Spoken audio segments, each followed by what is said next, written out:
नमस्कार, हिंदी खबर डिजिटल देख रहे हैं आप और आपके साथ मैं हूं शिवानी पांडे। न सरकार बड़ा है न संगठन, मिलकर लड़ना है और चुनाव जीतना है, हम साथ साथ हैं। यही बताने इसकी तस्वीर साफ करने के लिए यूपी बीजेपी के 5 बड़े नेताओं ने चिंतन और मंथन किया। उपचुनाव को लेकर सीएम आवास पर मीटिंग में पहली बार संगठन के लोगों को भी बुलाया गया, जिसमें बीजेपी के प्रदेश अध्यक्ष भूपेंद्र चौधरी और संगठन महामंत्री धर्मपाल सिंह बैठक में शामिल हुए। अब तक उपचुनाव की जिम्मेदारी सुपर 30 के पास थी, पर अब ये तय हुआ कि ये जिम्मेदारी अब सुपर 5 की होगी, जिसकी जिम्मेदारी 5 नेताओं को सौंप दिया गया है। चलिए जान लेते हैं यूपी विधानसभा उपचुनाव को लेकर मीटिंग में किसको कौन सी सीट की जिम्मेदारी सौंपी गई है। उत्तर प्रदेश विधानसभा के उपचुनाव की तैयारियों को लेकर यूपी में सरकार और संगठन के बीच समन्वय बनने लगा है।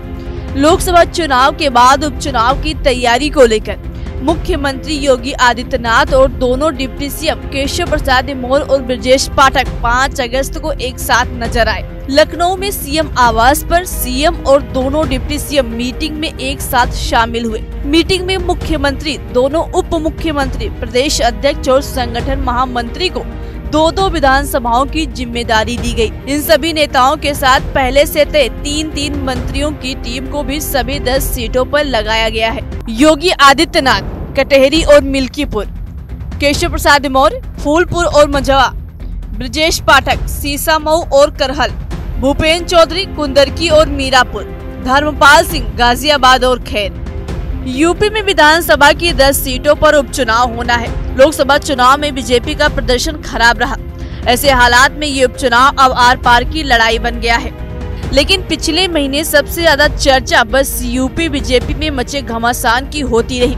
कभी सरकार बनाम संगठन की तो कभी सीएम योगी बनाम डिप्टी सीएम केशव प्रसाद की। संगठन अपने हिसाब से चुनाव की तैयारी कर रहा था तो सरकार अपने तरीके से चुनाव के लिए होमवर्क कर रही थी। इसी सिलसिले में 30 मंत्रियों वाली टीम बनाई गई, पर दोनों डिप्टी सीएम को इस रणनीति से बाहर रखा गया। लेकिन दिल्ली में बीजेपी हाईकमान की हुई मीटिंग के बाद अब यूपी में सरकार और संगठन में समन्वय दिखना शुरू हो गया है।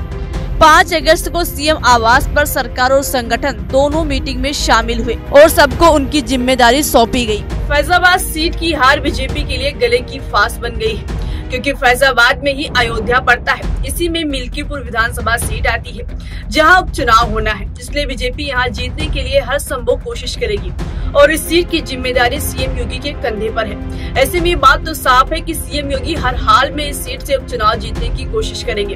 अगर सीएम योगी का फॉर्मूला यहाँ कामयाब हो गया, यानी मिल्कीपुर से बीजेपी जीतती है, तो ये जीत फैजाबाद से हार की जग पर मरहम साबित हो सकती है। देखना होगा कि सीएम योगी का सुपर 5 वाला फॉर्मूला उपचुनाव में कितना सफल साबित होता है।